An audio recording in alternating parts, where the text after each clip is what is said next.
we'll call the meeting to order. Karen can take the roll, please.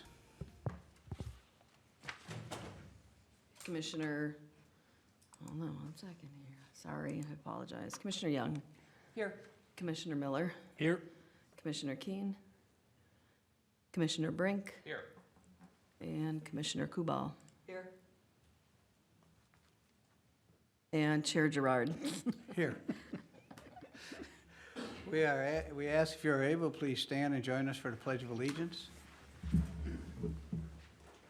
Pledge allegiance to the flag of the United States of America and to the republic for which it stands, one nation, under God, indivisible, with liberty and justice for all. Thank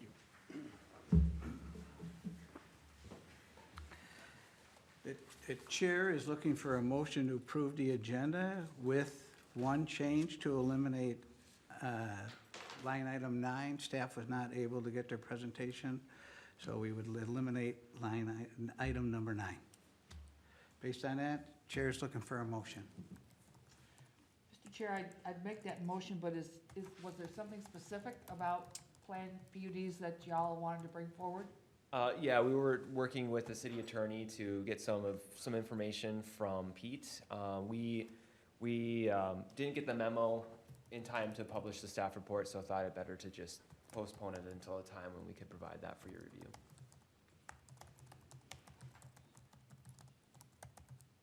So, yeah. Then, yes, I would make the motion to approve the agenda as amended. Second. I have a motion and a second. It's a non-debatable motion. All those in favor signify by saying aye. Aye. Opposed? Abstentions? Motion carries unanimously. Chair is looking for a motion to approve the Planning Commission meeting minutes from January 26, 2022. Mr. Chair, I would make that motion. Do I have a second? Second. We have a motion and a second. Any discussion on the motion? Hearing none. All those in favor, please signify by saying aye. Aye.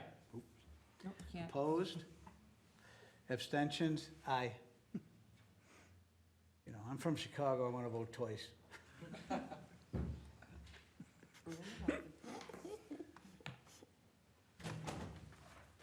Item 6 is 1055 17th Street Southeast, a variance for lot width and setbacks application. There is a public hearing to consider the variance application. We have a couple of public hearings. So the way this will work tonight is that we'll begin with the city presenting the application as they understand it. We will then ask any questions of the city that the Planning Commission has. We will then ask the applicant if they would like to speak at all. And once that's done, then we will have the public hearing part. I'll give further instructions on how that's going to work. And then after the public hearing, it'll come back for a decision for the Planning Commission. So, Nathan, you're presenting? I am. Yep. Thank you, Chair. Can you give us 1 second for some tech issues? If you go back out, go back into this. And then click on where you.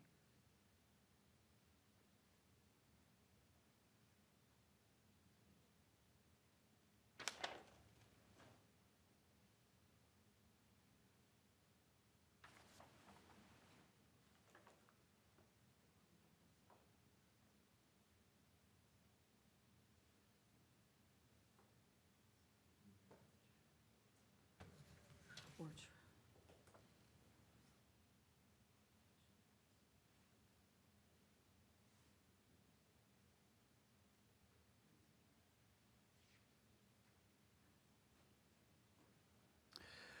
As soon as we get the technical difficulties resolved,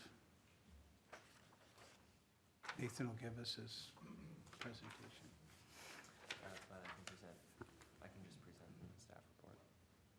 That's okay. Okay, it's not, for some reason, not given this. So, share sorry screen. everyone, we're having some technical difficulties with sharing a presentation, so what I'm going to do for you is simply refer to the staff report.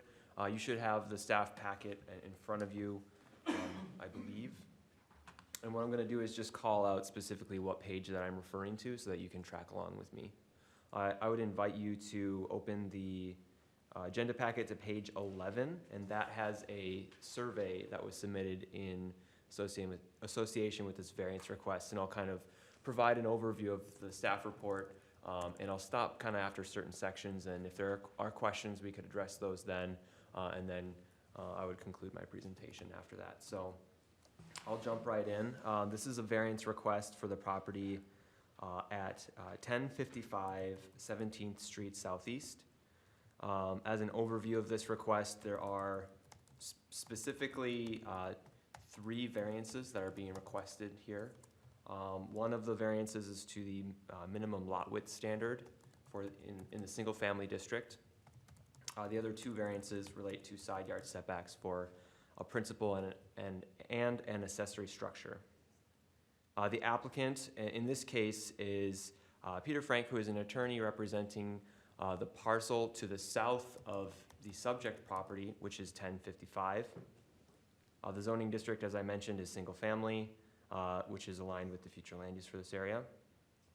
The 60-day period for this application has already passed us by, and we have extended to a 120-day period, which ends on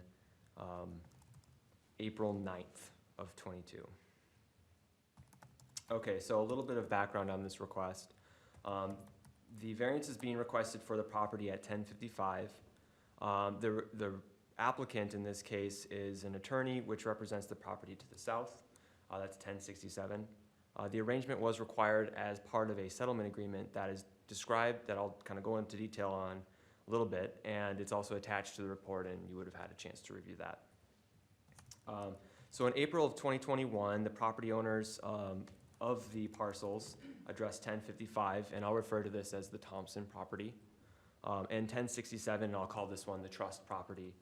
They entered a settlement agreement related to a dispute over the shared property boundary that runs east-west between them.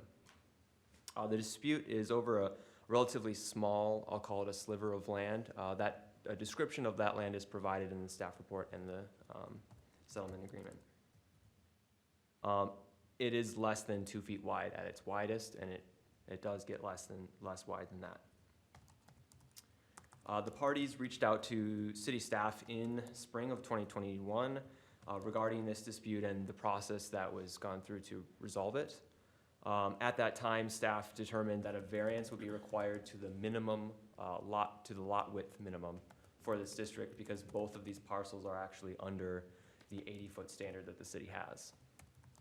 So in order to approve a lot line adjustment, which would formalize the conveyance of that disputed sliver from the Thompson property to the trust property, a variance was required to the minimum lot width, because one of the parcels is getting smaller in width.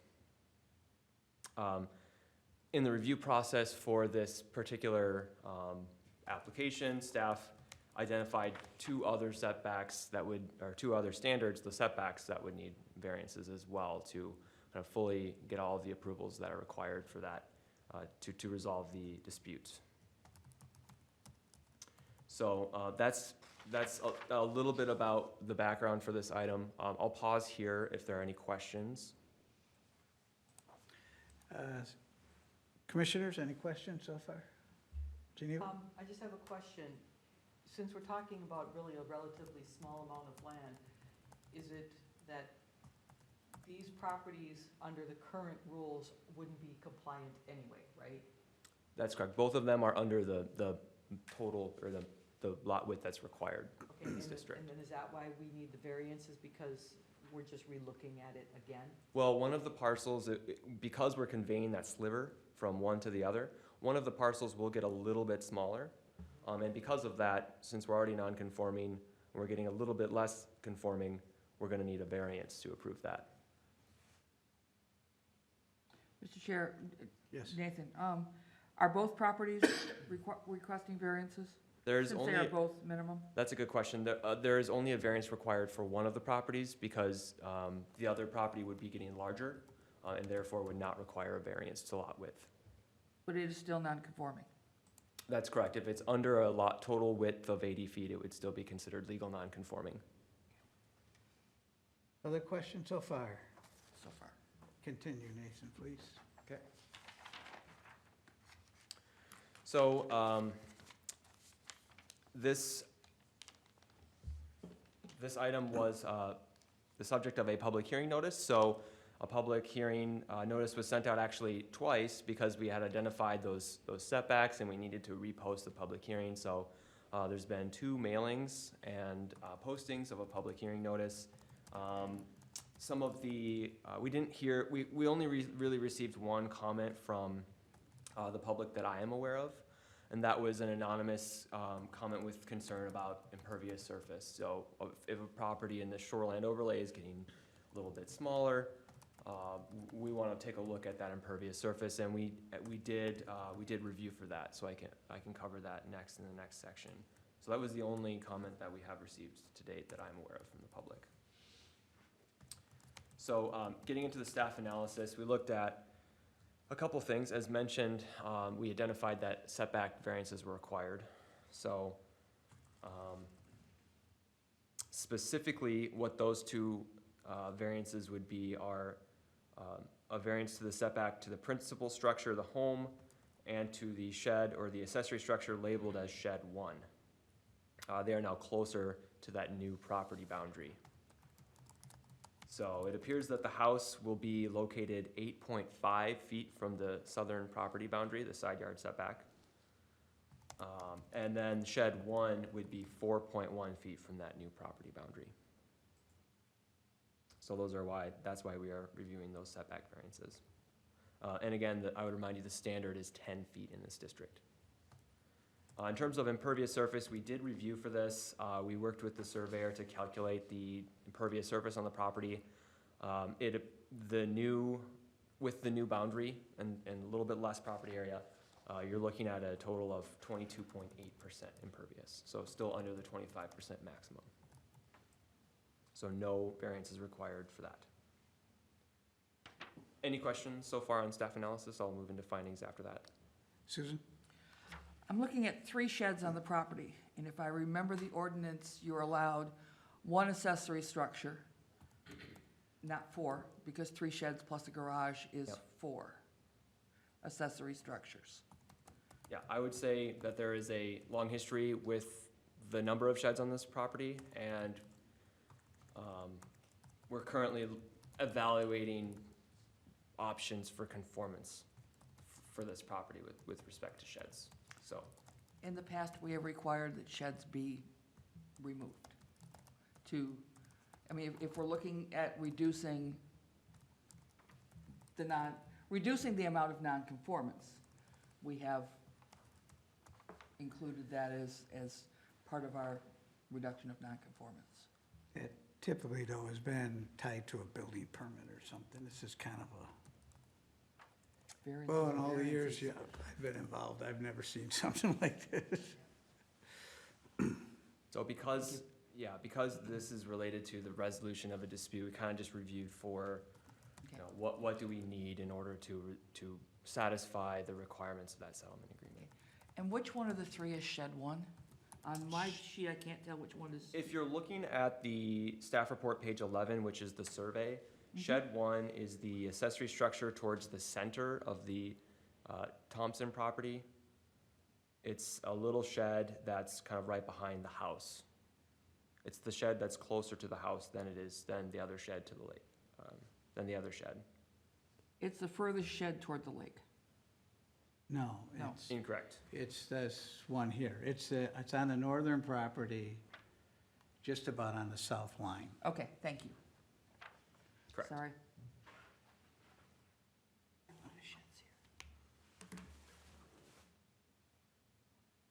Thank you.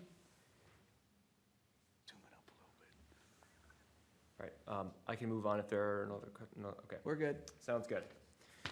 Okay, so the findings in this case, we did work with the city attorney to make sure that these were appropriate findings because this is a rather unique situation. So we established that I've put forward some findings that would allow for the approval of this variance. The hardship in this case is considered to be the settlement agreement, which is a resolution of a dispute between the neighbors. So that would be the reason that we're reviewing this variance. And the other criteria of the variance do appear to be met, which are essentially that it won't alter the character of this area. That's a very small sliver of land that's being conveyed between two properties.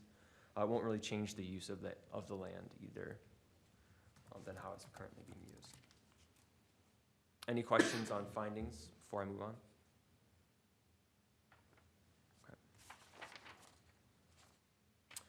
Public Works did have an opportunity to review this and didn't really have any comments that are related to this application, but provided some information that property owners should know. The Minnesota DNR, per the shoreline ordinance, was provided this for review and did not have any comments. And that brings me to the staff recommendation here. Staff do recommend a conditional approval of all three variances. They're listed as A, B, and C on staff report page 10. The variance to the 80-foot lot width standard would be to permit a 53.4-foot wide lot. The variance to the side yard setback for the principal structure would be to permit a principal structure to be 8.5 feet from the side yard setback.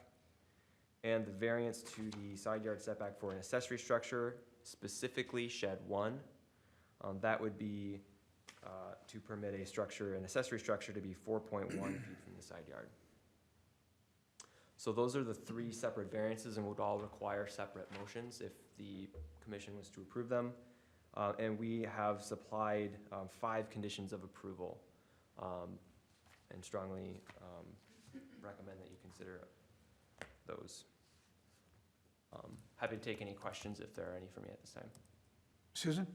The reason I asked about the sheds is because the only variances that are being recommended are for shed 1. And it does not deal with the sheds, the other sheds on the northern property or the sheds on the southern property. So is someone coming back in the future asking for variances on those sheds? No, and we wouldn't suggest that one be granted if that were the case. And Chair Gerard will understand my next question. If the buildings on either one of these properties are demolished for any reason, voluntary or involuntary, would they be required then to meet standard setback requirements? If, for example, you were to remove the structure, we would have to look at what the trigger for a variance expiration is. When you have a non-conforming structure, as you know, you are required to rebuild it to the city standards. So this specific variance may not apply. We would want to take a look at that. I just want to make sure that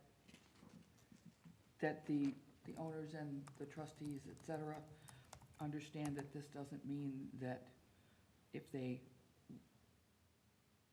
make either of these go away, that they would be able to have the same varied setbacks. Thank you. Other questions? I just have one, Nathan. The applicant is the trust, correct?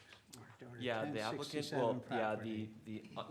listed on the application for this, the applicant is an attorney representing the trust. Trust, yeah. It's affecting the other property, but the application Right. is actually at As far as I understand the settlement agreement, that was the obligation of the southern property, which would gain that sliver of land, the obligation was on them to work through the entitlement piece of this project. That's how I read the settlement agreement. Any other questions? Kevin? Mr. Chair, Nathan, if we didn't approve it, what's going to happen? I am not an attorney, so I don't know that I could answer that to fully satisfy you, but I would imagine that they would have to go and potentially renegotiate the settlement agreement. I'm not quite sure exactly what the repercussions of this would be, and I would assume that it wouldn't probably be a favorable result for anyone involved. Any other questions for the staff? Is the applicant or the lawyer from the trust here? Would you like to add anything? If I ask you to please step up, state your name and address for the record, please. Is this on? Thank you. My name is Linda Thompson. I work with Peter Frank, who was the attorney who completed this application. I am joined tonight by my client, Sherry Schultz, also known as the Trust. She is the resident who owns that property at 1067 17th Street Southeast. So that would be the southern property. I'm available, and my client is available to answer any questions, but I would like to address what Commissioner Miller just asked about what would happen if this isn't approved. Is that okay? Absolutely. Yep. Thank you. I'm not going to get into the history of this, but it's a neighborly dispute over a property line. I'm sure you've seen this before. It was highly contentious. This settlement agreement is reasonable, and it was reached after hours in mediation. It's part of the public record. If you want to know what happened here, I won't get into it. But we are just trying to work through the process to get every city approval that we need to put this fence back where it was for 30 years. And if you don't approve this, I fear that there's going to be no resolution for our client. This was reasonable. We worked with professionals to reach this settlement. Nathan's been fantastic. So we hope that this just allows this dispute to finally be laid to rest. I'm here for any questions if you have them. Any questions of the applicant? I have a question. You addressed a fence. Oh, yeah. Is the fence still there? Is it a privacy fence? Is it No, a chain no, link fence?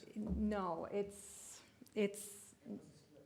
it was a split rail fence. You could see right through. It was more decorative than anything. It marked where the known boundary line was for decades. And that's, Proceed. yeah. Okay, Thank thank you.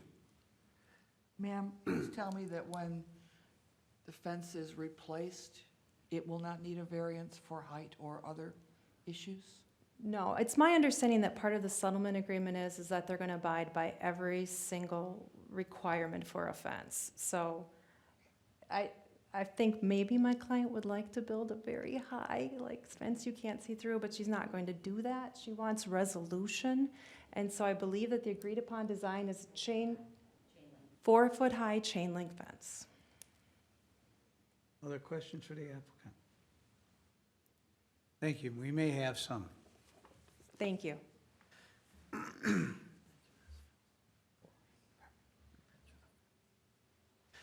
Yes, this is a public hearing. The way this will work, anyone who wishes to speak to this application, we ask that you come up, state your name and address for the record, and then spend a couple minutes giving us your thoughts. We will listen to everyone who wishes to speak. When everyone is finished speaking, we will close the public hearing and bring it back to the Planning Commission for a decision. Karen, are we online tonight? We are, Pardon me? and I do not have anybody online. Okay. So we'll open the public hearing at 7:24. Does anyone wish to speak to this application?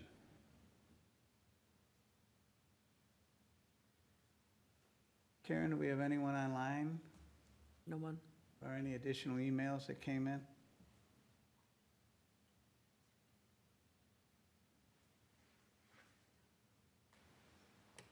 Well, I lied. There's people online, but,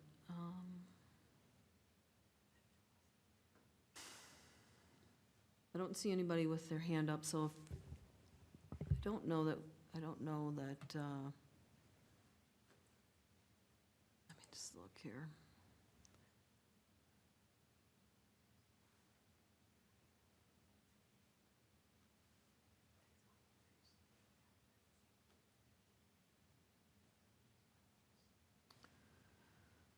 let me move through this and try to move people into the meeting and.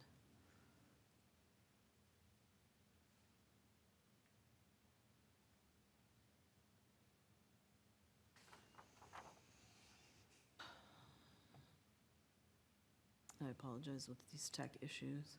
Not a problem. Not your fault. Yeah, so I don't know if, so I'm getting people here. If there's anybody that wants to speak, please use the raise your hand function. Or you should be able to just speak. You don't have to turn your mute off. Technology is the bane of our I existence. know, it is. And I apologize. I think I have, The tech guys at work run screaming every time they see my name on the incoming phone call. I think I have everyone that was in there into the meeting now, but everybody's on mute, so I'm assuming that means they don't want to speak at this time. Okay. We'll just go with that. It's a little difficult with trying to do this blended technology, so we appreciate everyone's patience. I'll ask one more time, does anyone wish to speak to this application? And no one has raised their hand? No one. See no one come forward and no one raising their hands online, we will close the public hearing at 7:27 PM and bring it back to the Planning Commission for decision. Excuse me. Commissioners, what's your pleasure? Why is everybody looking at me? I'll make a motion. I'll make, well, 3 motions, I guess. With the 5, actually, I'd like to talk about adding a 6th condition. If they decide to put a fence back up, that they apply for the proper permitting for the fence. So with that, I would say I would like to make a motion to conditionally approve the following variance request. A, variance of 26.6 feet to the 80-foot lot width standard to permit a 53.4-foot wide lot with the 5 conditions listed, adding a 6th to make sure that if they decide to put a fence back up, that they apply for the proper permitting. All right. Second. We have a motion and a second. Nathan, you were, Sorry, I just had a comment. I think that hopefully that concern is covered by condition proposed number 1, which would require any permits as identified by the city or watershed to be received before beginning any work. That'd be a fence permit. My concern is the phrase "as required by the settlement agreement." So I think that Fair. Commissioner Miller's addition is appropriate. if anything, it's no more than redundant, so we'll be good to go. We have a motion and a second. Any discussion on the motion? Any discussion? Hearing none. All those in favor signify by saying aye. Aye. Opposed? Abstention? Motion carries. I'd like to make a second motion for the conditional approval with the following variance. B, variance of 1.5 feet to the 10-foot side yard setback for a principal structure to permit an 8.5 side yard setback for such structure with the following 5 listed conditions, as well as the 6th of applying for any permits necessary if they're putting a fence up. I have a motion. Do I have a second? Second. I have a motion and a second. Any discussion on the motion? Any discussion? Hearing none. All those in favor signify by saying aye. Aye. Opposed? Abstentions? Motion carries unanimous. And the third and final motion for the conditional approval of the variance, item C, variance of 5.9 feet to the 10-foot side yard setback for the accessory structure to permit a 4.1 side yard setback for the accessory structure labeled shed number 1. On the Wincest survey revised January 25th, 2022, with the 5 listed staff conditions of approval, and the 6th one of if there's going to be a fence installed, applying for any permits that are required. I have a motion. Do I have a second? Second. I have a motion and a second. Any discussion on the motion? Any discussion? Hearing none. All those in favor signify by saying aye. Aye. Opposed? Abstentions? Motion carries unanimous.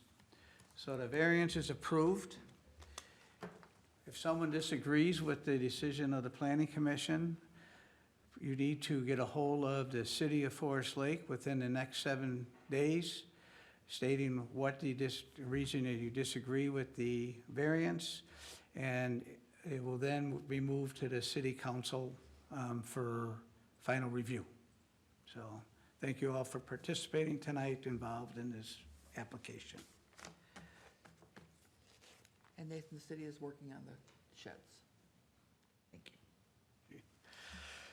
Item number 7 is Birchwood Estates Fraternity Homes Preliminary Plat and Plan Unit Development. Again, this is a public hearing, and we'll consider the preliminary plat and the plan unit development.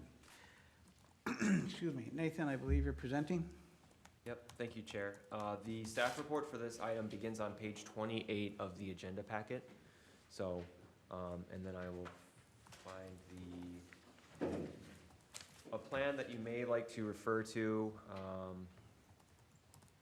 just so that you can see an overview of this site. I will find a page reference for that as well, for anyone viewing here or at home. Page 47 of the agenda packet has a good reference overview of this site, and if you're looking for kind of a good aerial. So I'm gonna go back to presenting the staff report. I'll kind of go section by section again, and if there are questions, well, we can address those as they come up. So as an overview, this is an item, first of all, the applicant and the developer, they are here this evening. If there are questions, you will have an opportunity to hear from them. The owner of this property, Karen Osterbauer, the location, you may be somewhat familiar. It's just off of 202nd Street here in the city. The zoning district in this area is MXR1, which we are all well acquainted with, I would say. The future land use in this area is low to medium density residential, and the 60-day deadline for this item expires on March 22nd. So this item returns to the Planning Commission from last being reviewed in October of last year. Between then and now, there have been some minor changes, notably trail alignment of the trail that's proposed, which runs through this development, and we'll talk about that a little bit more detail in the next few sections. This was actually, before it was reviewed last October, it was actually reviewed in June of 2021. Between June and October of 2021, some changes were made, including the lot mix, impacts on wetlands, and some other changes. So there has been some evolution of this in terms of what you're seeing, and a lot of feedback provided from both Planning Commission and staff. The purpose of a preliminary plat is identified for you in the staff report. We worked through a lot of the big high-level development concerns during this application. Plan unit development is also being applied for with this request, and purposes for that is provided in the staff report as well. PUDs, generally speaking, provide a greater degree of creativity and flexibility for some public benefit. So moving on to, I'll move on to the zoning review next. I'll pause if there's any questions on some of the overview items. Any questions for Nathan? Okay, so in terms of land use. I do have, okay, yep, go so ahead. we are looking at the Birchwood Estates, or are we looking at? That's correct. Yes. Birchwood Estates is the subdivision. The one to the north of us is on our agenda tonight also. Oh, okay. Yeah, we have two neighboring subdivisions on the agenda. That's a Sorry. good point. Yeah. It was very complicated. Yeah, no problem. I just remember the Goodview one, and, okay. Sorry. No worries. So in terms of this development, it will consist entirely of detached residential homes. It will be a mix with those homes of traditional, what's defined in city code as like a traditional single-family lot, and a detached townhome, which is a slightly smaller lot with a detached home. The land use in this development is consistent with both the MXR1 and the comprehensive plan. The net developable area on this property is approximately 34.5 acres, and the density is 2.1 units per acre. Again, that density doesn't necessarily have to meet the guidance for this specific land use area, future land use area. However, the city does need to meet density goals on the aggregate. Okay, so I'm gonna kind of talk about some of the deviations that are gonna be requested as part of the PUD request, and those are listed on page 30 of the agenda packet if there's anyone reviewing those. So I provided a table in the staff report which identifies all of the deviations that will be required for this development. There's a mix of lot sizes that are being proposed. It's not just one kind of single-family type lot and one detached townhome. You have 65-foot wide lots that are being proposed. You have 70-foot wide and 80-foot wide lots. Of the 65-foot wide lots, there are 24 of those of the total 74 homes on the property.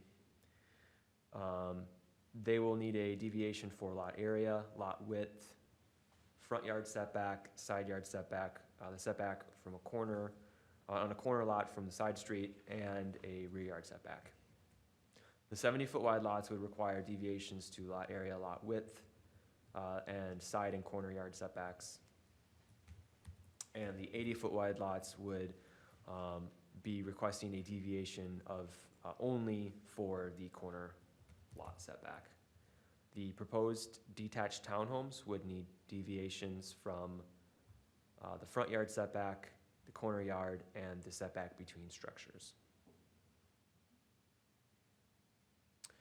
I'm going to also, we did receive a kind of newer information from the developer recently. They have been working with Watershed on some of the stormwater considerations for this site.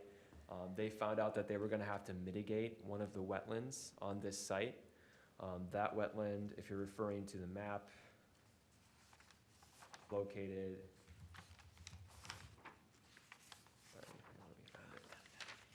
at the intersection of 204th Street North and Street A.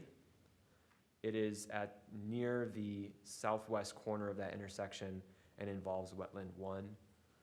And the developer can provide a little bit more information on this, but as far as I understand, they are being required to mitigate that wetland anyways. And so because of that, they have an opportunity to add another detached townhome in, and so they would like to do that. Because they appear to have this space, that would be simply adding a detached townhome to the total. So instead of 20, there'd be 21. As far as I know at this time, no engineering standards or planning requirements appear to be violated or what, however you might say that, by that addition of that lot. But I just wanted to update you with that information.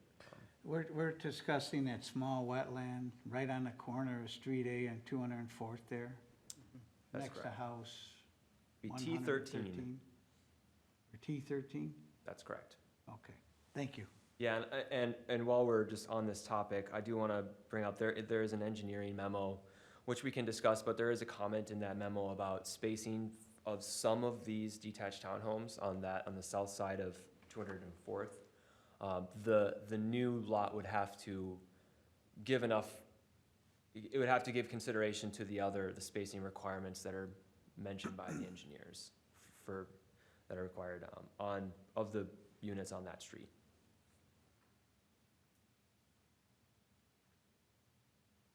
All right, so I can jump back to the regular programming and talk about Parkland Dedication next if there's no questions. Okay. So Parkland Dedication is required of all residential subdivisions in the city. In this case, 10% of the net developable area would be 3.44 acres. This development shows Parkland Dedication provided to the city in the northeast corner of this subdivision. The area of that proposed park is 1.45 acres. So that would be a park that can be accessed by this neighborhood, and we'll talk about another park that would be right next to this one, in the next item on the agenda, but I'm gonna, so just, that's some foreshadowing for you. But, so 1.4 acres are proposed for this park, and 1.99 acres are therefore still required of land dedication. And so the proposal is to provide cash in lieu for that remainder. And I've provided an estimate in the staff report, which we won't get to the total until final plat, but that's just over, or just under $77,000 as the estimate. So in terms of the public benefit for this development, the developer is looking at kind of three things that could be considered as public benefit from this development. Number one is that because deviations are being requested for setbacks, especially to the rear yard, it allows for the preservation of a lot more woodland on the site. So that saves a lot more of the significant trees from being removed than would otherwise be taken out. In addition, there are notable trail connections provided in this development, which connect it to neighboring developments and provide connections to the future park in this area. And lastly, there is some difference and different sizes of lots and different styles of housing that are being proposed as part of this development. So a diversity of housing options is being supplied as well. In terms of woodland preservation, we kind of touched on this in the deviations, but there is a woodland preservation plan that was submitted with the application. In that plan, the developer cataloged a total of 653 significant trees on the site. Certain tree species, however, are excluded from protections because they are not seen as you could call them like pest species or species that are very disease prone, things of that nature. So they're not seen as really important trees to protect, and so they're not protected. However, there would be 203 non-exempt trees on site. Of those 203 non-exempt trees, only 9 are being proposed to be removed. So therefore, the developer is not required to provide any mitigation because they're under the threshold of 50%. Pause if there are any questions there. Okay. In terms of landscaping, ultimately there will be landscaping requirements for this subdivision. Those landscaping requirements for single-family homes are required at the time of building permit issuance and not at this stage of the subdivision process. No signage is being proposed with this development at this time. And staging, I kind of took some of the information that was provided in the narrative and would defer to the developer on their planned staging, but they're planning for construction to begin in summer and fall of '22 this year. Phase 1 of the first part of this development would include 34 lots.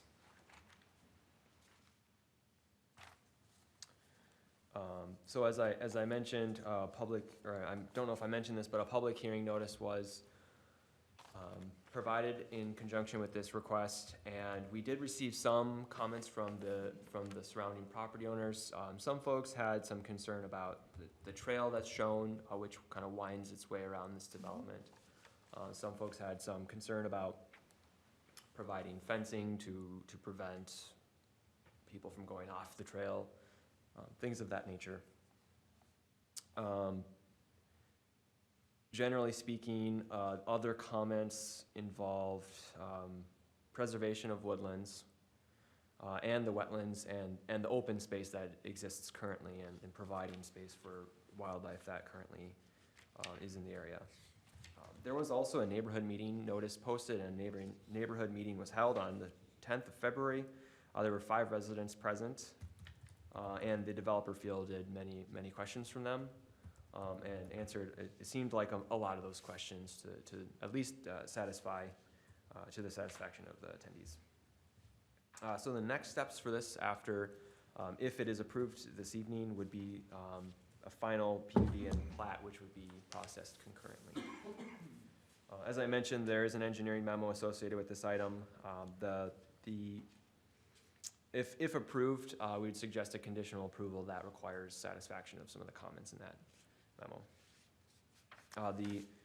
The watershed did not have any comments on this item, however, the developer is in process with them and they will need to receive that permitting. This development does not appear to meet any of the criteria for denial of a plat, and it also appears to be consistent with those criteria that are required for consideration of a PUD. So I've been kind of long-winded, but the staff recommendation for this item is that staff generally finds it to be compatible with city standards. And we've provided a kind of a sample motion for you here for the preliminary plat and the preliminary PUD, in addition to proposed conditions of approval. So I can take any questions. Susan? As I'm looking at the layout of the T lots, I'm assuming those are the townhome lots. Yep. Have you verified that all of them will be able to have the 7.5, which is essentially 15 feet between each of those buildings? Yeah. Once So they're built, because some of them look pretty tight. yeah. So we had that kind of comment from the engineers as well. Those are building pads, so the actual building that's built on them would need to meet the requirements that are. If there's deviations granted, it would be the 15 feet between structures would be required. In addition to that, there was a comment in the engineering memo about the spacing of some of the building pads that would allow for emergency overflow. And that would be between T20 and T19, and I think it's T15 and T14. That spacing would have to be accommodated as well. I'm looking at 21 and 22 and 20 and 21. Yeah, the building pads for those appear to be close. I would also defer to the developer if they have any comments on that question as well. Other questions? Mr. Chair, this has changed significantly from the first time that we saw it and had very strong comments, and I appreciate the changes. Other comment? I have a comment. I want to thank the engineering report. I think this is the first time we've seen all these engineering comments also read on the graph so we could tell where they were. Sometimes it gets a little tired to know. So when you see Ryan, thank him for such a nice report on this. It was really great to have all that extra. Somewhere you should probably officially put what DUE means, but it's okay. We'll do it next time. I think it's for,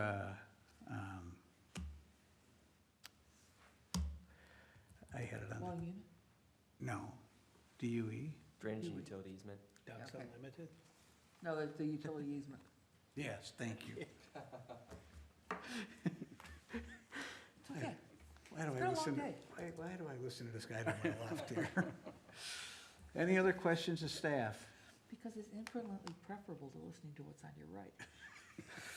Is the applicant here and wish to speak? I ask that you please state your name and address for the record. Good evening, my name is John Anderson. Address is 14832 Estate Avenue Southeast in Prior Lake. I represent Eternity Homes, who is the applicant on this property and development. They are a builder who has built homes in Forest Lake in both the Hawthorne Heights neighborhood to the west of Birchwood Estates and the Chestnut Creek neighborhood northeast of this site. And what we're looking to do here is develop this land, and the preliminary plat currently shows 73 lots on the site, and we would look to do that in 2 phases, with phase 1 starting later this year, late spring, summertime, and get streets blacktopped and have houses going up by fall, and then do a following year, we'd go into phase 2 at that point. Phase 1 would have 34 lots, and I think phase 2 was 39, if I remember the count right. How's it kind of split on this map? So if you look at where 204th Street stubs into the property on the west property line, we would extend 204th Street all the way to the entrance out on the county road there on 202nd, and build that access point and then build that cul-de-sac to the east. So all those lots that front on that kind of east-west road would be in phase one, and then the 2 extensions north would be the phase 2 and kind of everything on north half of the property. Thank you. So, so with that, that's kind of what we're looking at doing. We have requested, you know, the preliminary plat with the plan unit development, and as Nathan went through the criteria, you know, those are what we've been looking at, and I can kind of just touch on a few things. One item I would like to say is on the 65-foot wide lots, the rear setback says 25. Those lots could be a 30-foot setback. We don't really need that. Those are all plenty deep, so whether it's 25 or 30 won't really affect the pad or the building pad for that house.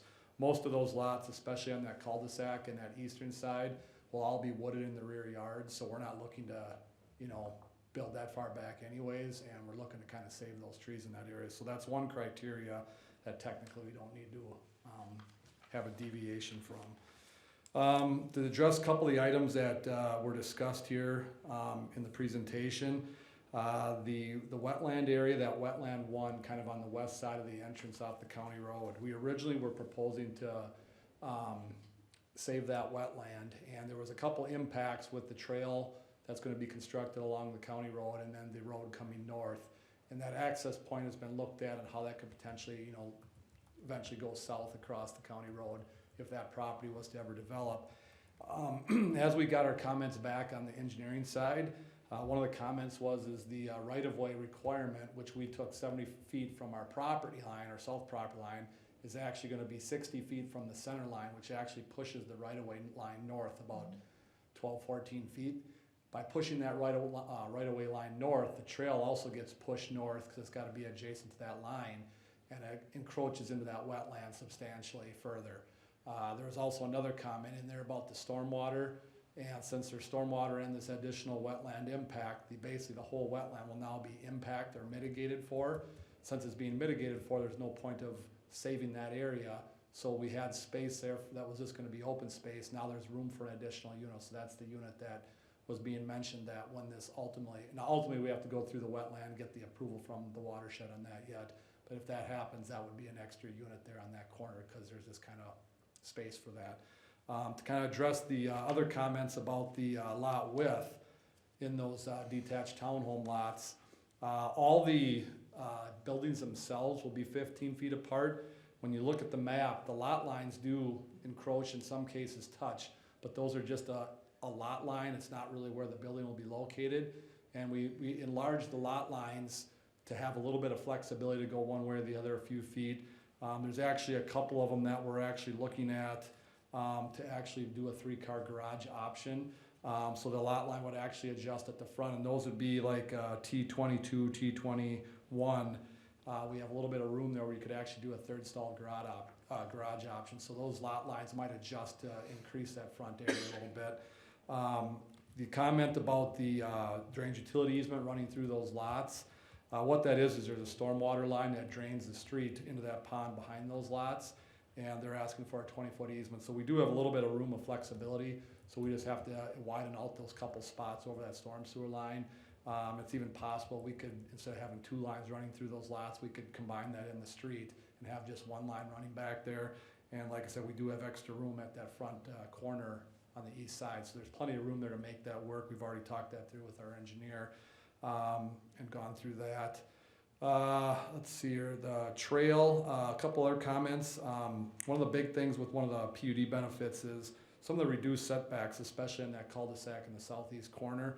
That's a wooded area right now. We're trying to preserve as many trees as possible. One of the original ideas was to put an access or trail access from the end of the cul-de-sac out to the trail on the county road. That's been requested to be removed. So since we take that out, we'll have a much larger area where that'll all be wooded through that area now at this point. So with that being said, it does allow us to save more trees, and those setbacks being closer to the right-of-way in those locations allow us to push the pad closer to the street, which allows more trees to be saved in the rear yards. And ultimately, that does help from a buffer on those back of those lots, especially the ones backing up to the county road there. A couple other quick items. On the north property line, we have been in discussions with the developer to the north about basically there's a trail coming in from theirs and one coming in from ours. We're gonna share that trail on that property line, so that'll actually move onto the property line in the final design, and that'll be in our phase 2, but basically the trail coming from their property will join with ours and have one trail coming out to the east to that north-south road, which will be Greystone Avenue. So basically, you know, what we're looking for here is preliminary plat approval tonight, and like I said, most of the comments that we went through from an engineering standpoint, we think we can address everything. From what we've seen, there's a few little tweaks here and there we gotta mess with, but should be able to handle all those comments. So I guess I'm here for any other questions. Susan? You're having a homeowners association for the non-detached units, but not, or for the non-townhome units, but not for the townhome units. No, the other way around. It's The the other way- detached townhomes will have the homeowners association. That, The single family regular lots will not. okay, then I must have read it wrong in here. Thank you, because Okay. that didn't make any sense to me. Other questions? It was an extensive engineering report. Any issues that are you're really gonna bump up against here, or is it all fairly standard? A lot of it's fairly standard, like I said, some of the stuff that we've talked about, you know, I guess there's one thing that we discussed is there was a request for a trail on the east side of, I guess the north-south street of Greystone Avenue up in that future parkland, which is in northeast corner. And the thought is, do we just flip the entire sidewalk from the west side of that street to the east side of the street, coming off all the way along there, rather than adding another section of sidewalk? So there's things like that that probably just need to be talked through with staff a little bit. It's, you know, little things there. The biggest issues that we've had is dealing with the wetlands. And, you know, with the Army Corps, the new rules they have now is, it's really causing some issues on trying to figure out the mitigation exemptions and things like that. And stuff that was previously allowed under the Wetland Conservation Act in the state of Minnesota, they're still allowed, but now the Army Corps says we're not gonna follow that, we're gonna require additional stuff, and that's kind of some of the things we're dealing with. And the mitigation and things like that, it's, you know, it's getting spendy, but it's part of the process, so. And my follow-up question is, especially with the 3-car garage potentials on the townhouses, what's the streetscape looking like? By that I mean, you didn't have any pictures of your houses, so I'm curious, am I gonna get just garage doors and a front door? Do we have a room off to the side that it kind of looks more like a house instead of just a garage? So, a perfect example is the detached townhomes that are in Hawthorne Heights. Eternity Homes has built maybe 10 or 12 of those in that neighborhood. So those units would be very similar, or basically some of them the same as what would be going in here. Actually, the third lot on the south side of 204th Street going west went up for sale last year. Eternity Homes bought that lot and has built a home there and is using that as a model home right now. So that unit would be a unit that we would build in this neighborhood. So when you look at those units in there in Hawthorne Heights, you're gonna see the exact same home or type of structure that you're gonna see in Birchwood Estates. And as far as the single-family homes go, they're gonna be the same product that was in either Chestnut Creek or in the Hawthorne Heights neighborhood. So you have more of a streetscape. Correct. My final question is, how about sidewalks on both sides of the streets? One of the things that the Planning Commission has been talking about with granting these substantially smaller lots, you know, down from 15,000 feet down to about 8,500 or so, parks will probably be more heavily used. Is there a problem putting sidewalks on both sides of the street? I mean, it's, from an engineering standpoint, it can be done. From a cost standpoint, it's an additional cost in our sidewalks on local streets like this being used to the capacity to need them on both sides of the streets. That's always the question. And long-term, you know, down the road, 20 years, 30 years, whatever it needs to be, they do need to be replaced in a lot of cases, and then you have that additional cost potentially assessed back against property owners at that time. I know in cul-de-sacs, typically, they don't even put sidewalks on either side of the street. Most people that are out there just walk on the street anyways. You know, like these, you know, we call it Street B, which is kind of the loop road that goes west and will stub to the east. You know, how much pedestrian traffic is really gonna be on that street when you have a trail in the rear of some of those lots that feeds all the way from the trail there. I mean, it's it's really a policy question, I guess, more than can it be done? And it is a cost factor as well from a development standpoint. Do you know roughly what it costs? To put in sidewalk? Yeah. Well, we got some bids on another project for down in Farmington, Lakeville area. And those bids were coming in, I think those are 5-foot sidewalks, where Forest Lake actually requires 6-foot sidewalks, which even make it more expensive. But those bids were coming in, trying to remember now, I wanna say it was around $7 a square foot, or, Linear foot? no, $7 a square foot is what the bid was, so they figured out based on the square foot. So it gets fairly spendy, so when you add another foot of width and you add double that, you know, it becomes a cost issue. And one of the big things we're trying to do here is watch our overall price point. And that's a big part of the market nowadays, is housing and everything you hear about the supply chain, labor and all that. You know, it's a real factor in keeping price points at an area where actually people can afford it. And now you're seeing interest rates creep up as well with everything going on in the inflation around the country. And by adding additional costs, all it does is drive that price up even further. And so you know, personally, I don't know if 2 sidewalks are needed on both sides of the street, to be honest with you. That's my opinion, so. I It's can see always it on nice to major have roadways, but It's always nice to have a developer here when we are discussing these questions, is to get your side of the story. yeah, Not that we'll necessarily listen to it, but, yeah. you know, we like to hear what the Yeah. developers are. No, I believe sidewalks should be pretty much on one side of every street other than, say, cul-de-sacs. And then major roadways, you should have probably both sides, but local streets like this, to me, are more of, it's probably overkill from a sidewalk standpoint, Okay. so. Susan? From the city's perspective, I am really glad to see Wetland 1 going away. For the city to maintain a bunch of little wetlands is significantly expensive over time. And so having that small one go away, I am happy for that. Right now, our stormwater bills and our wetland rehab is a significant cost to the city. Suckers fill in like crazy. Eutrophication happens. Other questions of developer? We may have more for you a little bit later. Thank you for your time. This is a public hearing. So we will officially open the public hearing at 8:03. I ask if you wish to speak to this application, please come up to the lectern, state your name and address for the record, and spend a couple minutes giving us your thoughts on this application. Does anyone wish to speak to this application? This part always feels a little like the price is right. Come on down.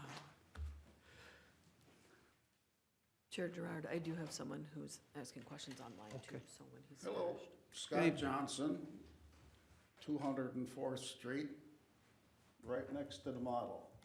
I sold you the lot. There's no preliminary plat out yet, is there? This is the preliminary plat. Is there something I can take home? Well, You know what I'm saying? Yeah. So I can look it's at it, you know? online. Oh, it's online. Well, our entire packet for the planning commission is always online.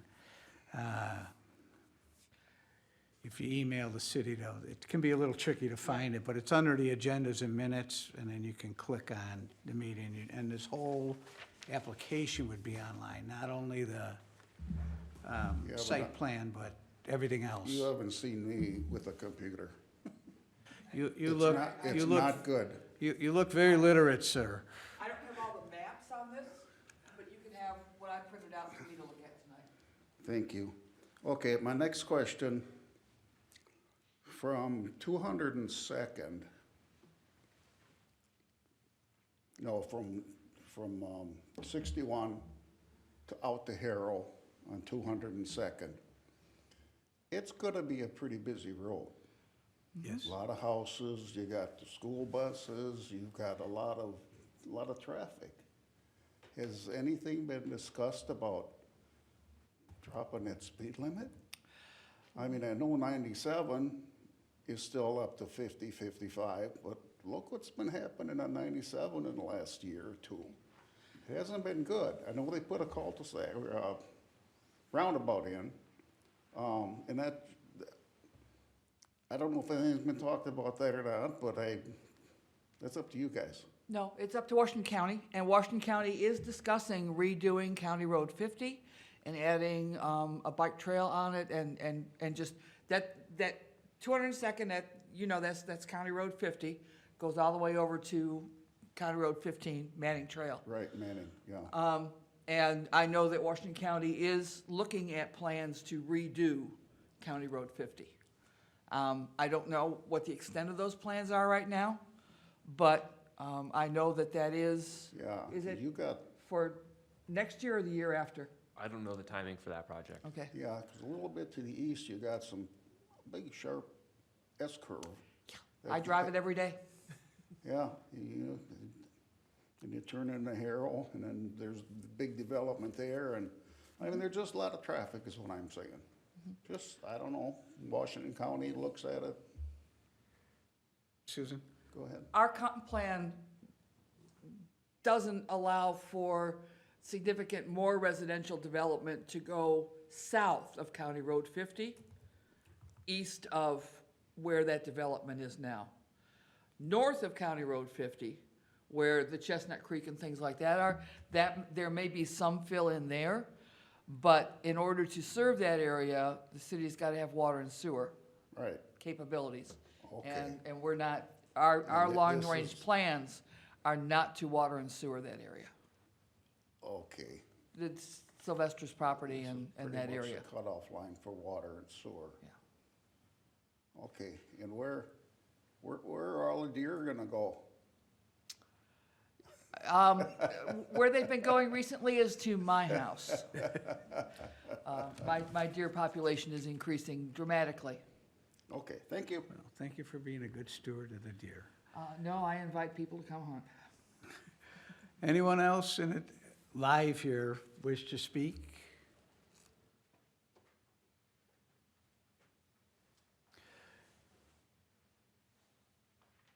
Karen, you have someone online that wants to?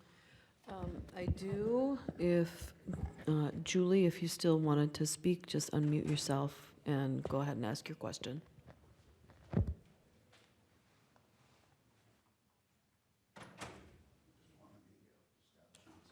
Hold on. I apologize if this reaches in anybody's ears. Go ahead, Julie. Sorry, this development is actually gonna butt up to Goodview Preserve, which is next on the agenda. So I guess I have an interest in both of these developments. Will there be a homeowners association? The gentleman already answered that question. But I'm wondering, will the streets be private or public? I'm assuming they're gonna be public. These would be public Birchwood, streets. And then okay, and then who will maintain the trails? Is that gonna be a City of Forest Lake Yeah. expense for the Yes. future? The city of Forest Lake maintains the trails within the city. Okay, and I just kind of want to expound a little bit on what the other gentleman at the podium said for traffic. With both of these developments going in, the traffic is going to be going up quite a bit. I already know of one child who lives in the development west of Birchwood who has been hit on Highway 61 in that crosswalk with a blinky light. So I'm wondering if there's some sort of a plan to accommodate all the traffic, to keep the kids safe who do cross there quite a bit. Bikes, walking, there's a lot of people walking. I'm just kind of wondering what the future plan is for the additional traffic. This is for 202nd, correct? The intersection of 202nd and 61, where on the west side, it goes toward the library and the ice arena in that area. Yep. And there are some challenges there. And that section was improved with the blinky lights and the crosswalks. And I know that Forest Lake PD has been doing some enforcement in that area also. Unfortunately, this is the area of the city realizing that a lot of Forest Lake is rural and is not suitable for housing development. This is the area of the city where, according to our comprehensive plan, and we've got most of our development concentrated in that 61 corridor. I think that as time goes on, MnDOT controls 61, and MnDOT decides what warrants whether there will be stoplights there or whether it's just the blinky lights. And I think that as more development goes in there, the rules that MnDOT uses, they're called warrants as to whether or not they will allow a traffic light to be put there. And so that is the entity that will decide whether or not there is a traffic light there to protect pedestrian crossings.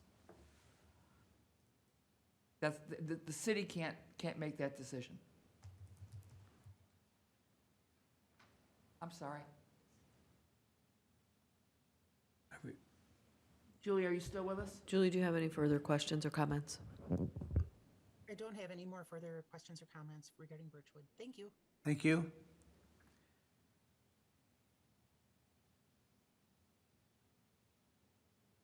That's all I have. Okay, Nathan? I just wanted to kind of point out that part of the phase one will, for this project specifically, if you're concerned about, there may have been comments regarding construction traffic, that traffic would need to come off of County Road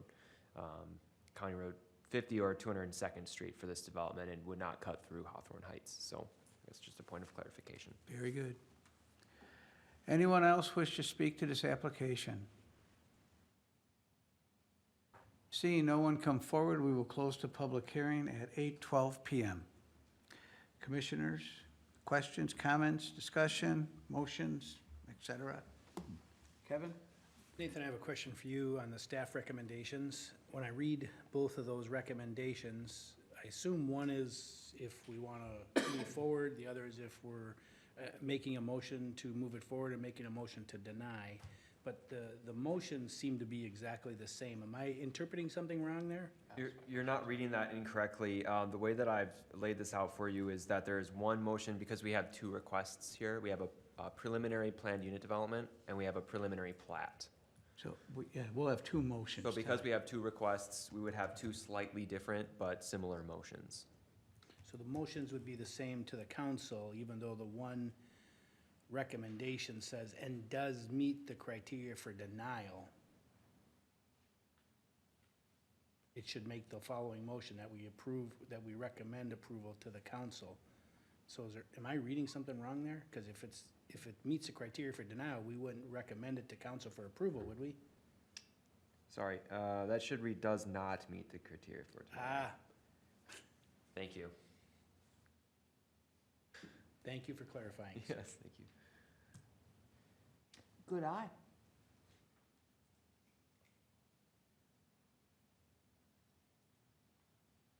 Make a motion? Mr. Chair, I'd like to make a motion to recommend approval of Birchwood Estates preliminary plan unit development plan to the City Council with conditions 1 to 4 identified by staff. We have a motion. Do we have a second? Second. We have a motion and a second. Any discussion on the motion? I'll ask again, any discussion on the motion? Hearing none, call it. All those in favor signify by saying aye. Aye. Opposed? Abstentions? Motion carries unanimous. Chair is looking for a motion for the preliminary plat. I'm motion to recommend the approval of Birchwood Estates preliminary plat to the City Council with conditions 1 through 4 identified by staff. We have a motion. Do I have a second? Second. We have a motion and a second. Any discussion on the motion? Any discussion?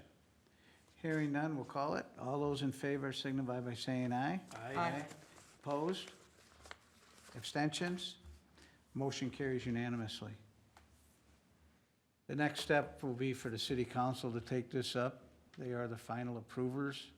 And Nathan, do we have a date for that they'll take that up? March 14th March would 14th. be the next council date. And I do want to thank you all. You listened to us carefully when you brought your original plats in here, and appreciate that. Good luck on your It's project. improved. All right. Item 8, Goodview Preserve Concept Plan. Nathan, you are presenting. I am. Yep, thank you, Chair. What So for page we those- starting on? So let me find that for you. If you go to your bookmark on the side, you should be able to find it. Looks like 71. 101? 101? That'd be correct. Page 101 of the agenda packet is where this staff report begins. And Excuse me, Mr. Chair, regarding the last motions that we made, there were 4 conditions of approval. Do we have to add those to those motions? They did in the motion. If you read the line above I'm sorry. for the Okay. 4 conditions. Okay, thank you. I missed that, so thank you for clarifying. Our pleasure. You wanna I should skip read. back? I read it and I caught one mistake, but then I can't even read my own reading. I tell you, we skip one meeting and it's just pandemonium at this place. All right, Nathan, what page are you starting on? okay, so the page of the agenda packet for this item, the staff report begins on page 101. didn't mean it. 101. Thank you. For And what's all the reference, stuff about the Birchwood concept and plan that has Sidewalk? been revised and resubmitted by the developer and applicant, that plan is available on page 104. Just so you know, there have been some minor revisions made and resubmitted prior to this meeting, but since we're having some technical difficulties, I can't really share my screen. They're relatively minor, and we'll work through them, and the developer is also here to present some of those changes as well. So, without further ado, I'll jump into the staff report here. So the Goodview Preserve project should be relatively familiar to the Planning Commission. This was recently reviewed in fall 2021. January 26th of 2022 is when the Planning Commission reviewed this concept plan most recently, but the applicants have been working with staff and providing iterations of this plan since fall 21. The applicant is Centra Homes. Representative of Centra Homes is here this evening. Owners of this property are a trust. The property is zoned MXR1, and the future land use designation is low to medium density.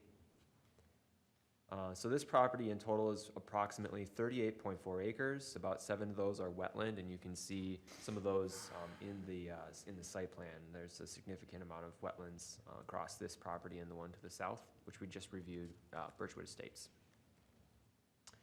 So this revised concept plan, I'm going to kind of jump to the second page of the staff report. Does show a different mix of lots than were previously proposed. That's probably one of the main differences that are visible. The other differences in this revised concept include an east-west trail. A connection is being made in the new concept plan from Granada Avenue, running along the southern property boundary to Goodview Avenue.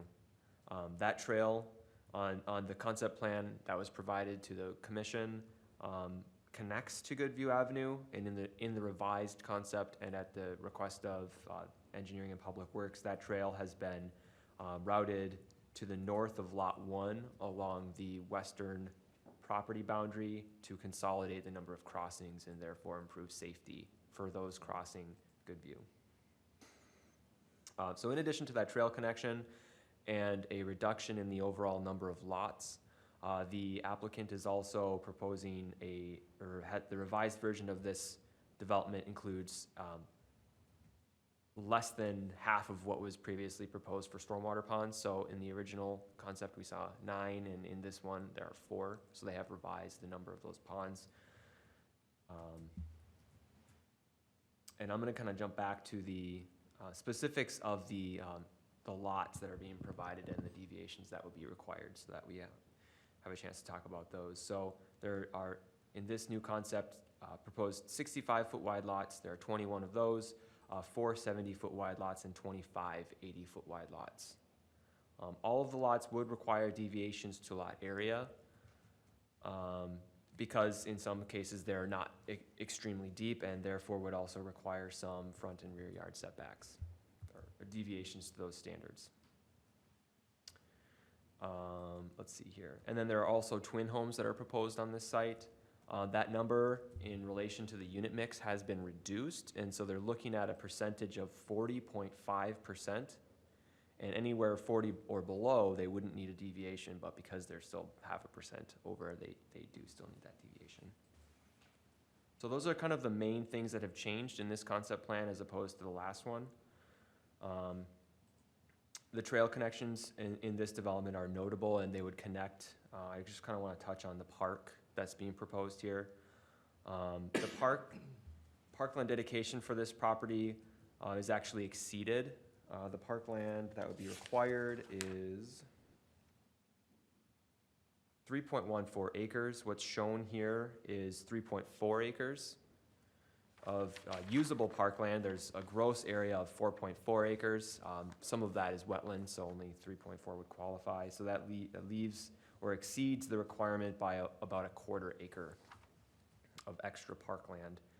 And then, as mentioned, the trail in this development would connect that park to the neighboring development to the south that's been proposed this evening, Birchwood Estates, in addition to those developments that are across Goodview Avenue to the west. There are also connections north-south, so this development would provide connections between Birchwood Estates and the residential subdivisions to the north of this property. We touched on stormwater ponding that has been cut in half approximately. Open space was a conversation at the last Planning Commission meeting. We did circle back with public works staff who maintain these spaces in the city, and it's actually preferred that the city retain ownership of the open space that's proposed here. The reason for that is that the city owns open space to the north, and so that would create a contiguous city-owned wetland area. So that would make it easier for the city to maintain those wetlands as needed over time, in addition to providing easier access to those stormwater ponds that will eventually need maintenance in the future. The engineering comments for this were provided there. There's a memo dated January 20th for your review.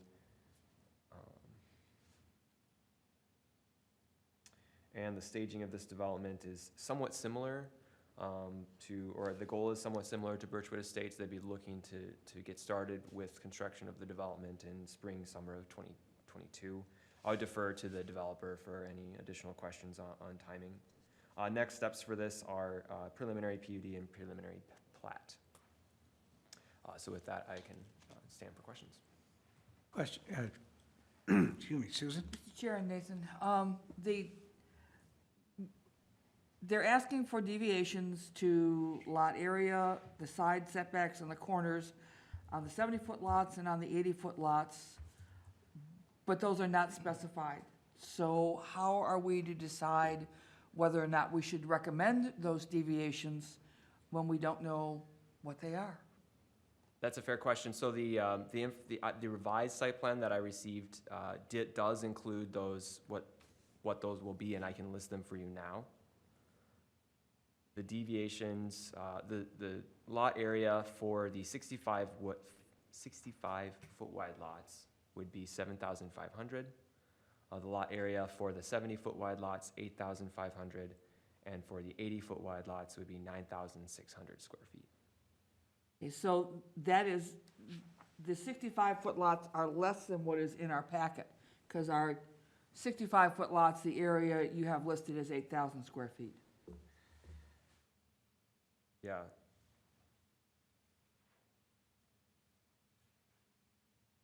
I see that. I would defer to the developer on what exactly the deviation they would expect that they need is.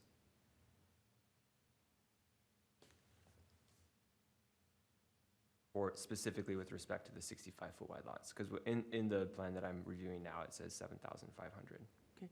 But then, what are the the setbacks, side, corner, those are also not specified. So for all three 65, 70, and 80-foot wide lots, the front setback is proposed as 25 feet, side yards as 7.5 feet, and 20 feet on the corner lots from the side yard, or the side of the structure to the side lot line. So on those larger lots,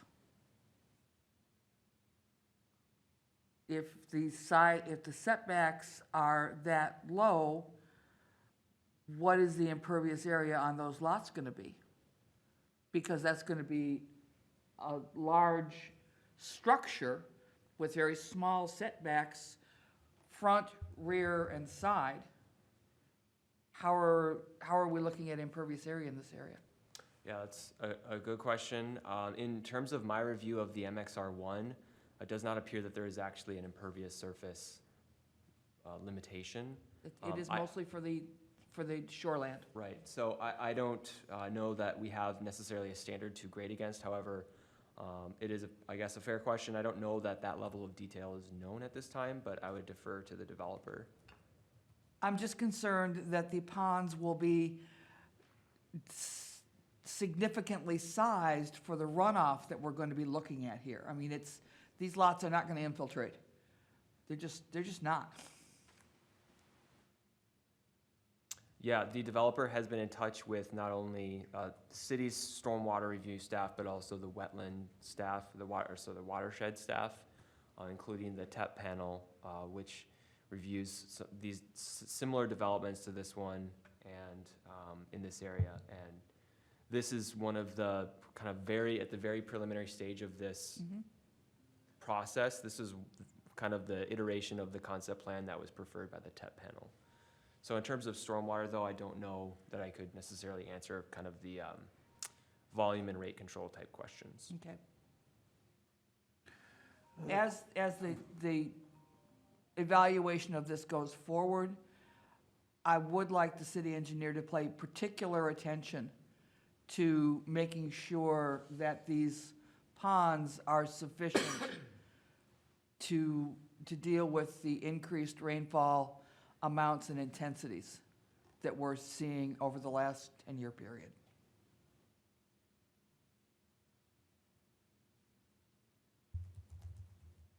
You finished? Yes, sir. Okay. Other comments? I understand the developer is here. Would you like to make any comments? We wish that you start with stating your name and address for the record, please. Hi, I'm Ashley D'Alessandro from Center Homes for Goodview Preserve. I'd be happy to answer any questions. Questions for the developer? Yeah. Yeah, I know. Keep it civilized. I am, no, just the one I just asked. I am concerned that these are gonna be very large structures on lots, and I'm concerned about the runoff and the ability to manage that without adversely affecting adjacent properties. Okay, understood. The way we kind of make the sizes of our lots is based upon our house plans. So for these single-family homes, we're looking at 50-foot wide homes. And so especially for our 70 and 80-foot lots, they're gonna be about 10-foot side yards. So they won't actually be the 7.5 that we are referring to. So that will provide us with a little bit more room, especially on the larger size lots. For the 65-foot lots, we found that lot size does work very well for our homes or for kind of planning out lots as well as for what our homeowners prefer. I understand that maybe what the homeowners prefer. I'm concerned about that. But our engineering folks will be paying particular attention. Understood. Let's discuss a little bit on the overall lot size. 65, 70, and 80. You have some pretty short lots. In fact, I would have to say these are the smallest lot areas we have seen on a plan. So with me, that's not boding well. That you're another 1,000, on your small lot, you're 1,000 square feet less than the applicant that was just here before you for Birchwood. At 115 feet deep, that doesn't seem adequate in Forest Lake? Okay.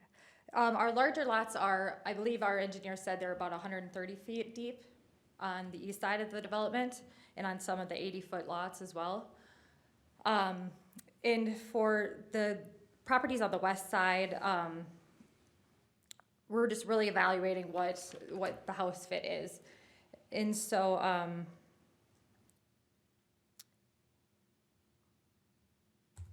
I guess potentially we could evaluate that, but I think we believe that that fits pretty well. You know, And another thing with Birchwood Estates is quite a few of their lots are taking in the wetland in consideration, and since we're looking at it as an outlot, that kind of shaves off some of the land that would be part of the lots that we would make into lots potentially. And so there will be a lot of, you know, wetland in the middle of the property as well that we had accounted for. hold on a second, Susan, I'm not done yet. They're right up against the wetland setback. I think she's discussing these down here. Move on this 30, 31, 32, those lots versus townhomes. So I ask you to keep this in mind because you're asking basically for lot sizes that are half of our standard. And that's a big ask in my book. So we'll start with that. Second, can you tell me, I got a note here. On the townhome, or on this home, you're talking about having a tandem garage. What is a tandem garage? A tandem garage is if you park in the garage, there's extra space in the front of the garage so that you could fit 2 cars. So it's Or a have deeper extra storage garage? space, yep, It's the same width, but this deeper. correct. Why don't you just tell me that? Sorry. So you park your cars front to back instead of side to side? Thank you. Or you have extra storage. And then I'm looking at your streetscape. This is the concept plan. The houses look pretty nice on your lots, but these townhomes, they look like garages. The entire development looks like nothing but garage doors. Can you speak to why there is no aesthetic when you're asking to put this in the middle of where it's mainly single, or at least it looks mainly single family, and then we're gonna have this block and a half of garages? Okay, the reason why we had discussed doing the twin homes is because there are some denser product to the north. And there was some desire from the planning commission when we originally discussed to kind of continue that. And we have a couple different plans that create some diversity within our houses, and then we also have some multiple different colors for our twin homes as well. That'll kind of create some diversity between those houses so they don't look like one house after another full of garages. But all you have is a door, garage, and a door. There's no house fronting the street, correct? Yeah, we can take that into consideration as we move forward. On these little lots, I'm big into streetscape, and they're probably tired of hearing me from it. But as we get in these small lots, my expectation is that you'll have a lot more people walking by, they're gonna be going to the parks, they're gonna be out a little bit more. I think they wanna look at something besides garages, that's my opinion. All right, now I'll be quiet for a while. Comments? Kevin? So, I like, from the last time we looked at this plat till today, it's a huge improvement in my opinion. I like it a lot. I like the fact that you've eliminated some of the twins, you've made a couple of lots, you've made it just flows a lot nicer in my opinion. Love the trails, the way you have them placed. I agree with, our chairman, Paul here, that, the twins aren't gonna be the most, I guess appealing with the garage doors, but I don't know how else you build those twins. I think your elevations are very nice. I love the elevations that you have for your single family. I think those are very appealing, the 3-car garages. Is that something that you're planning on the lots along the east side of your development, the bigger 2 stories with the 3-car garages? And Yeah, so our plans have both 2 and 3-car garages, so a lot of times it's up to the homeowner on whether they'd like the 3rd stall or not. And could they put these same plans that I'm seeing in here? You have like 10 or 11 different elevations on any of your lots in there? Yes, depending upon there may be some that have, some fit issues if they're irregular, but generally they would all fit on standard lots. And I certainly understand your practical difficulty with all the water, wetlands in there, so, I like it. I think we're on the right track. Yeah. Other comments? Do you have questions for us? I guess just on the lot size that you have concerns with, is there anything specific you'd ask of us? I'd like them all 15,000 square feet, but that's not practical. But I would think that, you know, the surrounding area, I just looked at the prior development, and we fought long and hard to get to there, so I would think that that would be where I would be asking you to be at. It's not a huge jump, but it's a jump. You know. Do you have any rear elevation shots of those twins? Because, you know, a lot of the twins are alongside of Goodview Trail there. Yeah, I don't with me, but I could potentially see if I can get those for you. Yeah, or can you describe what it looks like from the back, or? You know, not offhand, Okay. unfortunately. I think it would be nice to see that because Okay. we have so many that are backing up to Goodview Trail. Sounds good. Thank you. Thank you. We do have one resident who has patiently sat here for an hour and 40 minutes, and when I asked when you have any questions, you raised your hand, so if you'd like to come up, give your name and address. It's not normally a public hearing, but since you're so, there will, and to explain how the process works, this is the concept plan. And then next, they will be here with the preliminary, so the gentleman that was here before, that's when we get into a lot more nitty-gritty detail. This concept plan is more for the developer to get a feel for what the city is looking for, or Okay. what the city will accept. It's always a negotiation. But go ahead with your, please state your name and address for the record and your question. Rachel Goblish. I live at 207th and Granada Avenue North. And I've learned a lot already tonight, so some of my questions have already been addressed a little bit. It sounds like you're suggesting that the lot sizes for Goodview Preserve are similar to Birchwood Estates, which I believe is still smaller than what to me appears to be the adjacent neighborhoods, which one of them is my neighborhood. Those lot sizes appear to be larger than both Goodview Preserve and Birchwood Estates, but I'm happy to hear that it's suggested that they're larger lot sizes. I'm of course worried a little bit about really saturating that area that right now in my neighborhood is completely empty. So to give you a little better answer on that, when we discuss lot size, that's the minimum. They can all be larger than that. So in some of these other developments, there might be 3 houses, 4 houses that are down at that number, and then all the rest are a little bit deeper, a little bit larger.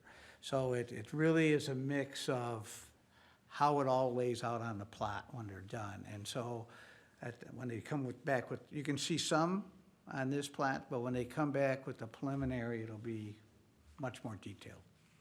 And I think in the area that you live, the zoning is slightly different.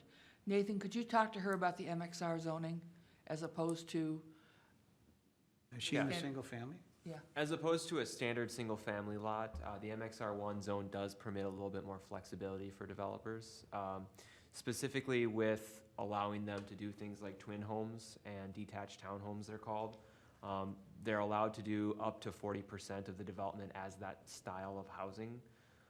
And that's to permit a variety of different housing styles in the city, in addition to a variety of different starting points for how much houses cost. Okay. The flexibility, it does, you know, they have a lot of, the developer has a lot to juggle when they're looking at land such as this parcel, which has wetlands and various considerations. So that flexibility does kind of help to provide developers with some ability to develop property. Okay, thank you. How and when will traffic control be determined? Do you think there'll be a stop sign added at Granada Avenue, or when would that take place? Traffic control will be explored during the preliminary plat review potentially, in addition to definitely when design plans are made after the development is approved. Okay. So there will be a firm understanding of what the traffic patterns and controls will be. Okay, thank you. Where would construction traffic enter and exit for this project? I'm I've got to taking go a out on look at, Goodview, doesn't it? I'm taking a look at the concept plan now, and I don't want to speak for the developer, but I'm thinking that Goodview strikes me as the logical entrance for construction traffic. That would help to eliminate any cut-through traffic through neighboring subdivisions. Okay. I don't know if I can ask this one. Is there an estimated sale price for lots or for the homes on the lots? That's all developer. I can't quote you, right now exactly what that would be. Okay, But thank you none very of them much. these days are cheap. I would Right. just, this is very speculative, and please take this with a grain of salt, but we're seeing homes on lots that are comparable to these. They're beginning in the threes, and they're going up to $500,000. That's where the home prices are currently at. Okay, I don't want to, that's not necessarily what will happen here, but Right. that's what we're seeing. perfect. Thank you very much. Thank you for coming tonight. Just so I don't sound like an ogre towards developers, I am really thrilled that this site and the one to the south, Birchwood, are going to have a budding or a contiguous park. So we're now currently up to about a little over 6 acres of parkland there. And the expectation is, as it develops to the east, that we will ask those developers to add to that park, so we'll have as large a centralized park as we can. The city, and I'll answer your question, and the city is not interested in a lot of these smaller tot parks and that, and it's not that we don't like them, but they're a lot of maintenance. It's costly to maintain them all, so we try to do more regional parks like this, and so this should be a nice park when it's done, so. I do like that part. I like a lot of part of it. Any final comments on the Goodview Preserve concept plan? Karen? Chair Gerard, I have Julie Severson online, and she is asking about lots 19 and 20 and why they are so small. Well, 19 and 20. The wetland. And she says she's referring to the buildable area, not the wetland. Yes. Sorry, Julie, go ahead. So it's early in the plan to tell if those will survive. The engineers at this point for the developer and the city will look at all of that.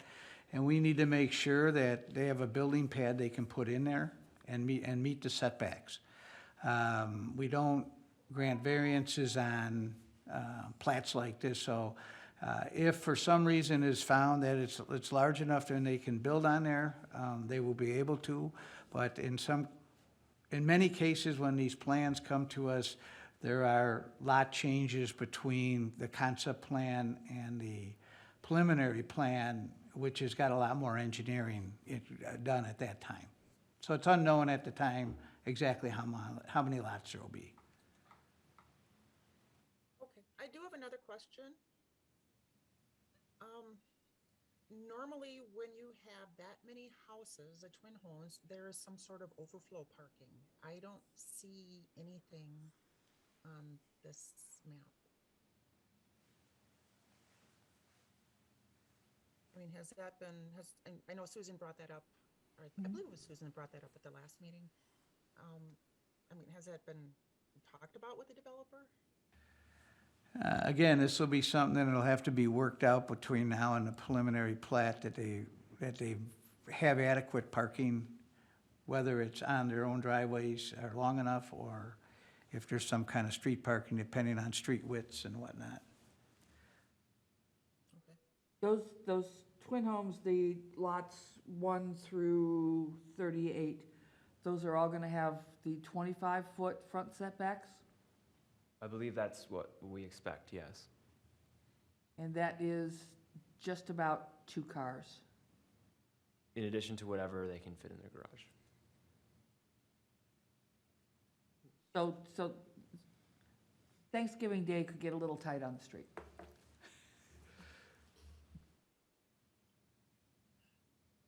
Any other questions, Julie?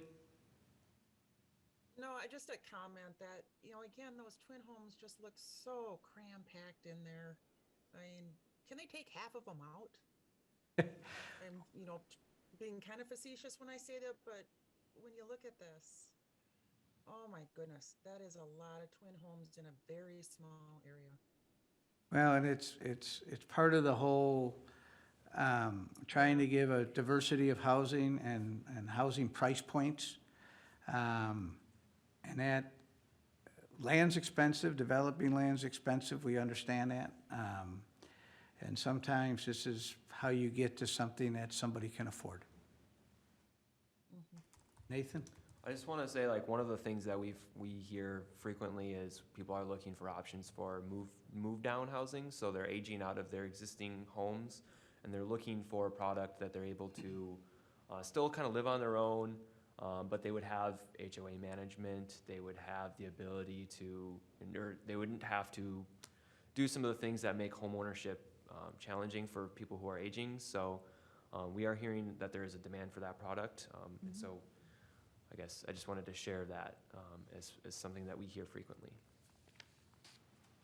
And I have a friend who has been looking in multiple areas in the North Metro. And she wants something that is, sort of single-storied, not really big, 1 or 2 bedroom, that she doesn't have to take care of a lot of stuff. Because she's moving off of a 10-acre property. And she wants to downsize. Thank you, Julie, for your comments.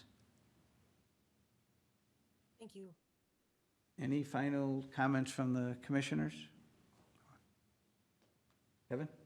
Julie raised a good point, and I guess as long as the developer's here, are there gonna be some association-maintained homes in this neighborhood? Excuse me? Will there be some association-maintained homes in these neighborhoods? The twin homes will be. All the twin homes will be association-maintained? Single-family homes will be, no association. So snow removal, lawn care, probably have irrigation systems, probably have requirements on the building materials and what can be done on the outside and can't be done, limitations The on kind of standard.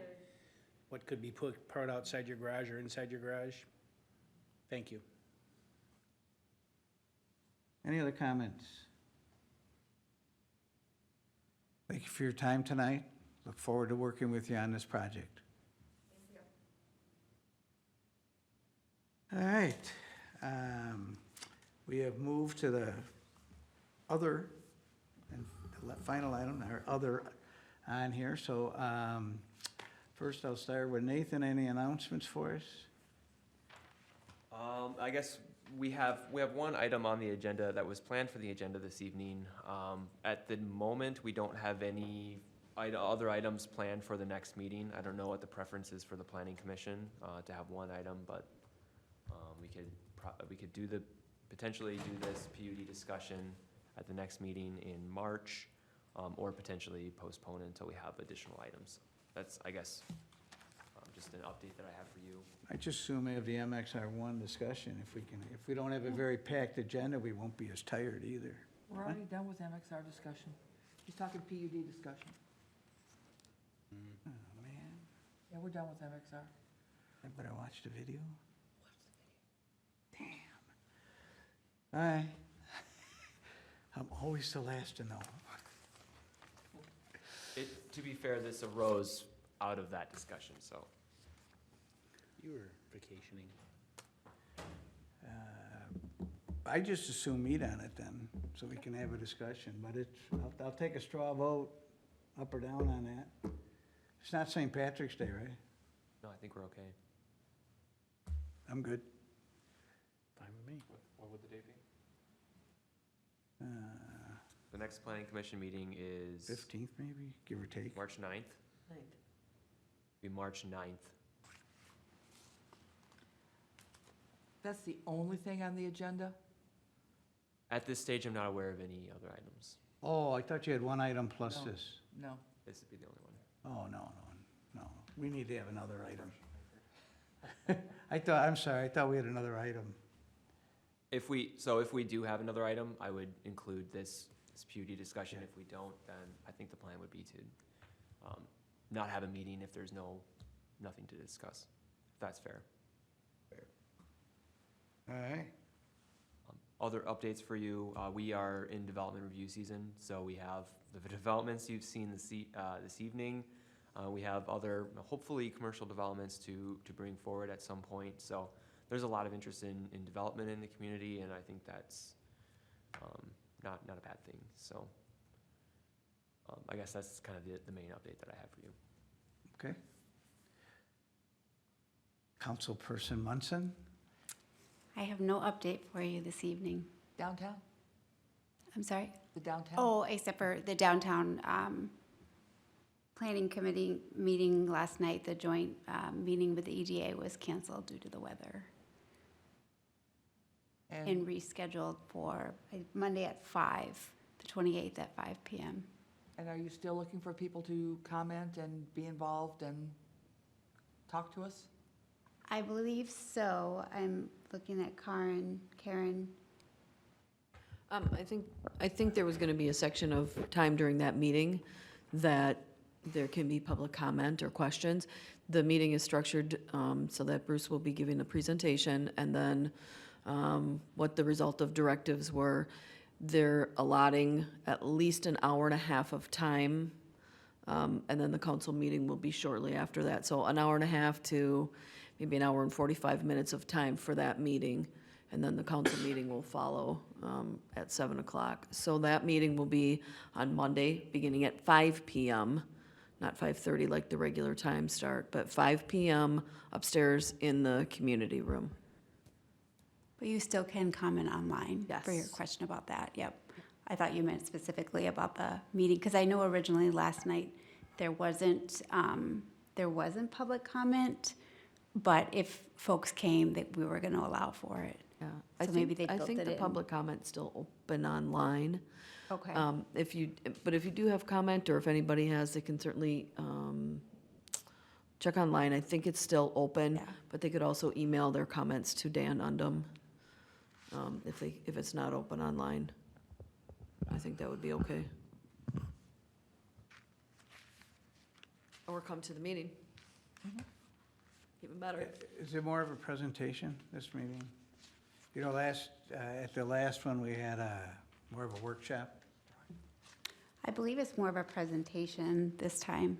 It is. It's a workshop, but I think it's more of a structured workshop where it'll be mostly presentation, with maybe a small amount of time for comment. I might sit in the back row. I don't know. Thank you for your time, for coming this evening. Karen, anything for us? I have nothing super exciting. Monday at the council meeting, we'll be talking about redistricting for elections, so people might want to heads up on that. There's going to be some changes. Oh, yeah, That's about it. I understand. All right, Geneva? No comments. Justin? No comments. And lastly, Susan? When we do the PUD discussion, I really don't consider that wetlands are considered a benefit to the city. It's sort of like saying, yes, we're going to meet the plumbing code, and that's a benefit to the city. No, wetlands are just part of the rules and regulations, just like the plumbing code and just like the HVAC code. So as we talk about PUD benefits to the city, I really don't see those as a benefit, and they are almost always presented as one of the gee whiz wonderful things that the developer is going to do for us. Again, housing diversity, I also don't consider as a specific benefit to the city, because that's a sales thing. You can only sell so many of one particular type of home in, a 130-acre development, and it is to the benefit of the developer to have a diversity of product available for folks to look at. So I don't consider that specifically a benefit to the city unless they're looking at something that the price point is 50, 80% AMI. So just saying that we have a diversity of housing, and that's a benefit to the city for the PUD, that's not one that I'm a real fan of. Trails, as long as they are significant and wide. But again, one of the challenges of the downtown that we've been talking about is that the sidewalks down there are too narrow for somebody to feel comfortable walking abreast. And usually if you've got somebody in a stroller that you're pushing, you've got a little kid next to you and maybe, you know, a spouse or a buddy, and y'all can't walk on the sidewalk. So just as staff is bringing forward thoughts and considerations of what benefits of a PUD would be to the city, those are kind of things that I'm gonna be looking at. Yeah, I think fair points. One of the things that, you know, the lens through which I was kind of looking at this is what does the PUD offer the city as a tool? When is it used appropriately? Under what conditions is it most appropriate to use? Those are the types of things that I think would serve the planning commission well, because in some situations it may not always be an appropriate tool. So, you know, it's kind of coming on the heels of the MXR1 conversations. It just seemed like a good timing to kind of bring this item back. Potentially, I think it may have been discussed previously, but never bad to hear about this. And the city attorney is providing some information and in the form of a memo to you for your review. So that should provide you with some clarity, hopefully for when this tool is most appropriately used. So, Perfect. Thank you. I have nothing, so based on that, the chair is looking for a motion to adjourn. I would make a motion to adjourn. Second. I have a motion and a second. It's a non-debatable motion. All those in favor signify by saying aye. Aye. Opposed? Abstentions? Motion carries unanimously. Thank you all for participating in your input tonight. Have a nice week.